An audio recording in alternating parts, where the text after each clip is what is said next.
Hey guys, welcome to Appalachia's Homestead. We're gonna have to talk and work at the same time. So no resting today. We're supposed to get 6 full days of rain. We'll see if that actually happens, you know. But I've got to finish getting these potatoes up. We started last week, and then I said this week I would get the rest of my rows up.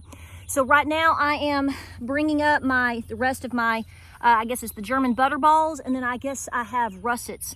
And then I'm also going to go ahead and dump my buckets and finish pulling from my lasagna garden to kind of see how everything grew. Okay, so I'm going to work and talk at the same time because that's the only way we're ever going to get close to getting anything done. And it's a little bit warm, but I am thankful for an overcast today. So we are working. Ooh, this is a nice one. Yeah, baby. She's pretty. All right, let's talk.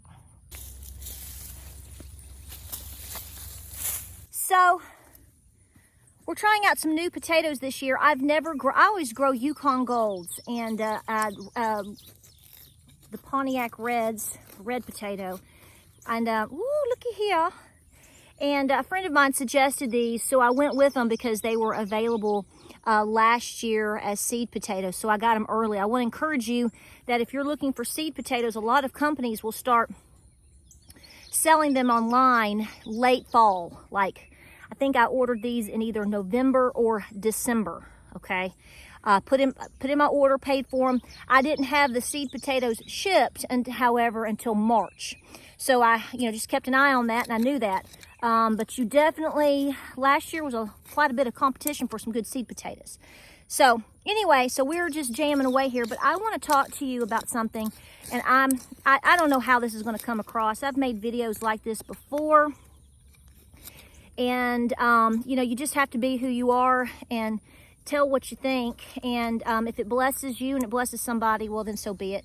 It's still the truth. And so I've made videos before, a couple of videos, or I have expressed in videos how, as I've gotten older and I felt like, I really started paying more attention to what I call the wisdom and to the guts that basically God and Granny gave you. Some people call that discernment. I've mentioned discernment many times in my videos, especially over the last year. If you've been with me watching, oh, come here. Here's some hiding down in here. Looky here. It's why you just got to keep fiddling around in the dirt. Look.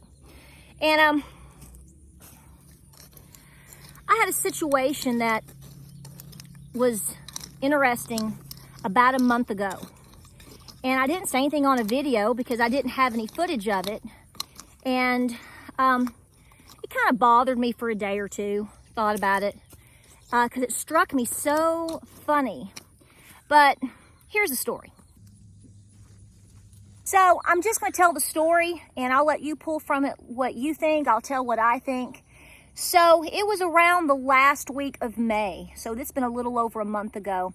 The gardens were already in, and if you do this every year, you always have odds and ends, things that you're trying to do. It's nice to have things in place and growing, but some things you want to be cleaned up, look nice, whatever. So we were at that final stage. So we were mowing and weed eating, and I was finally putting out a few flowers down on my patio, down around where my patio is.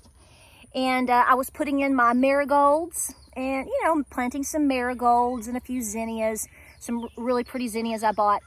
So I know where I was and I know what was going on. I know exactly where I was standing. And I was stepping on and off the patio and planting. I feel like I've got a spider on me. I probably do. And something just flew by me.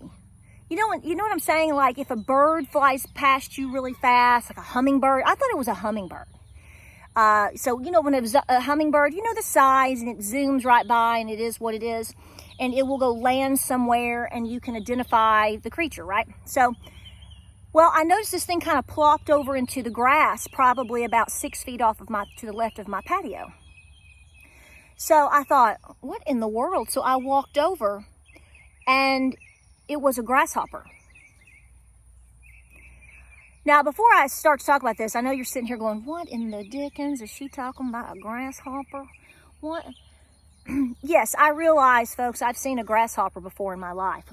I'm out here with flies and spiders and all sorts of things. I've been doing this a long time. So seeing outdoor creatures and being out with outdoor creatures is not really what this video is about. So I walked over to identify what it was, and it was a grasshopper. Now, usually if I see a grasshopper, which I just started talking about this to James the other day, it'll make sense in a minute, and I said, when's the last time you really saw a grasshopper hopping around on your farm? I mean, you've probably seen one or two, or maybe out in the field. You know, were they big? Do you remember, do you ever see a bunch of them? And he was like, no. No, not that you. So, I mean, I'm aware of grasshoppers. I've seen grasshoppers. This is not something that's really a big deal. So what I'm saying to you is it would not be normal for me to go over after I've seen this thing, and I want to, it made such an impression on me that I went back to the patio next to my door, and that's where my phone, which I'm filming on right now, was sitting in the shade. I try to keep it out of the sun as much as possible.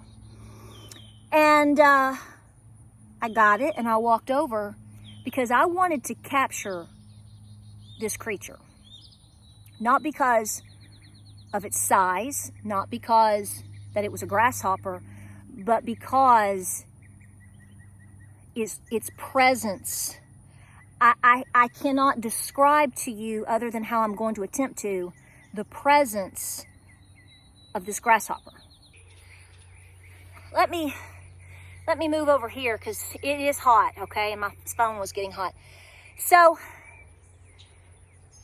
as I got my phone and I came back over to step off to the patio and started to come toward it, it didn't move. No. I've already played with you this morning. You got to be in your field. You can't, I can't let you dig up taters. Well, maybe that's a good idea. So, as I stepped off the patio, I thought my mind was, I'm going to take a little snippet for a video, and take a picture of it. I just need 5 seconds. Just 1, 2, 3, 4, 5, right?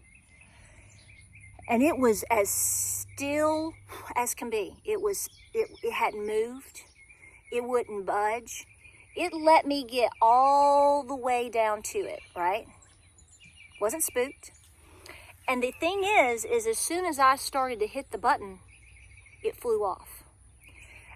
I will tell you right now that this grasshopper, it didn't look like those little, the little cutie tootie, little greeny weeny ones that are like, this big and hop, hop, hop, and that's it. No, this sucker was huge. I don't know if I've seen a grasshopper that big here. I don't want to say ever, because I've been going over this in my mind. But the thing is the reason I really wanted to capture this grasshopper is because when it hopped and it landed, or it was flying. It was like whoosh. And it landed, and I walked over to identify. I'm like, what is that? And after I realized immediately, oh, that's a ginormous grasshopper. The presence of crops in my mind immediately entered. Like this very dark warning came over.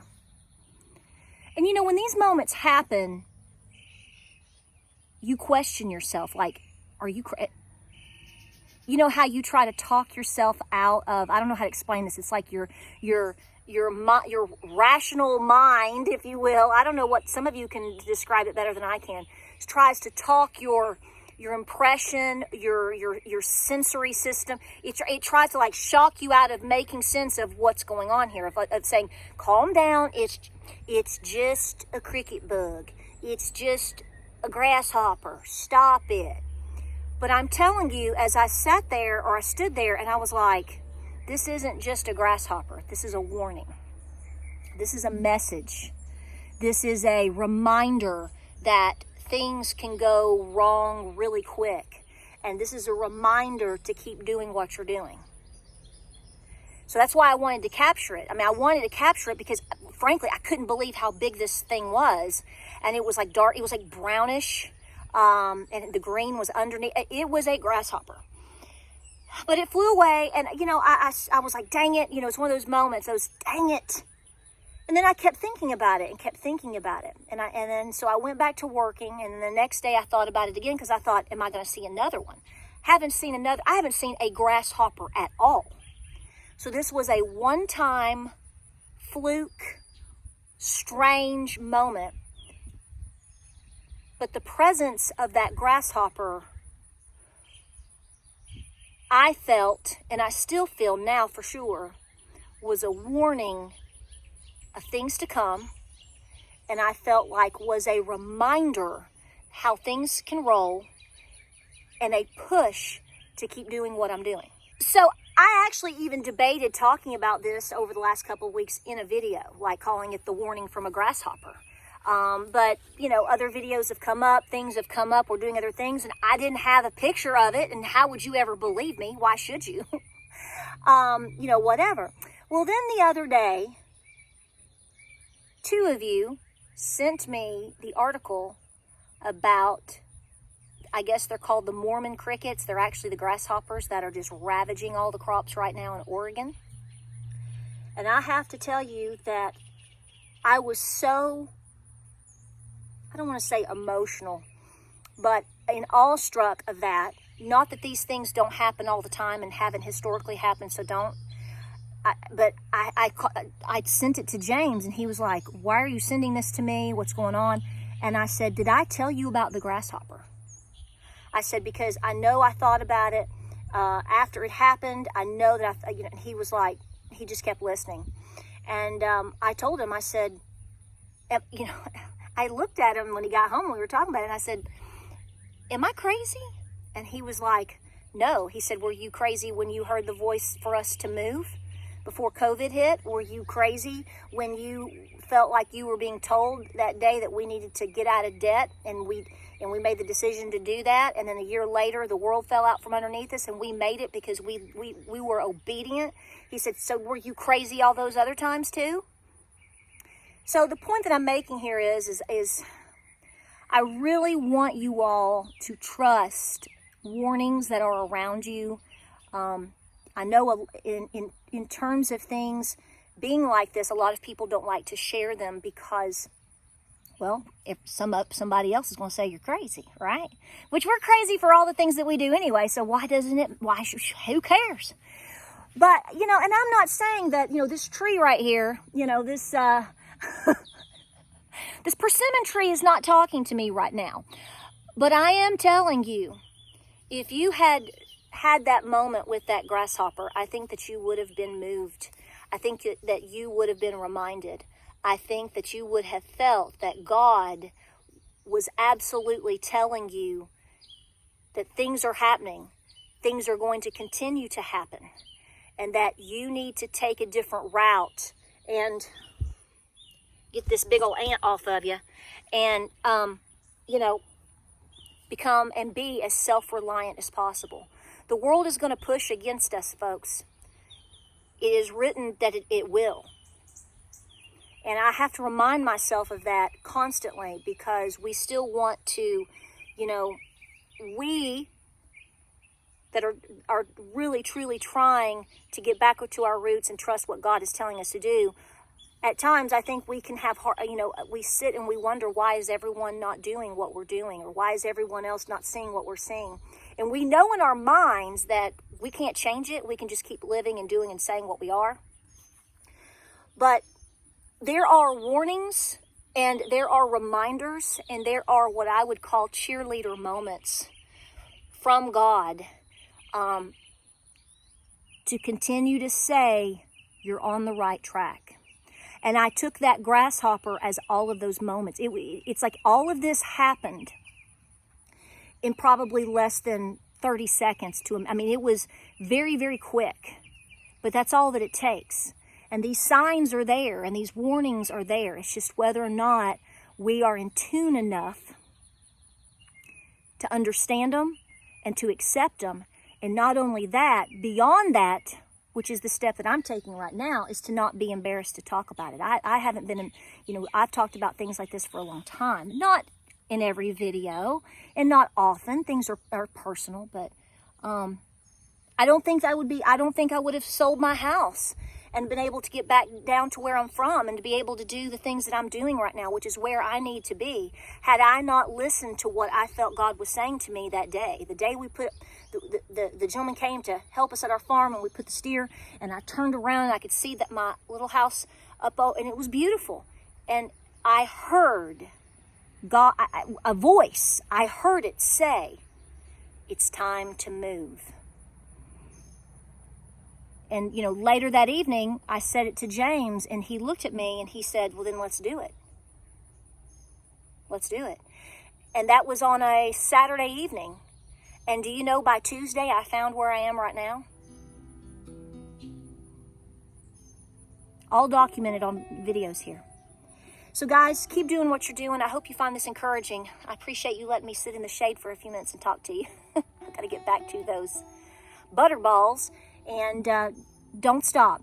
Make sure you take a break. Make sure you take a rest. If you need to take an evening and go do something beyond farming, go do it. You need to rejuvenate yourself. But we're meant to be working right now, very hard and nonstop. And I think that's what the Grasshopper is wanting. Like, subscribe, share. Stay blessed. We appreciate you so much. And we will see you on the next video.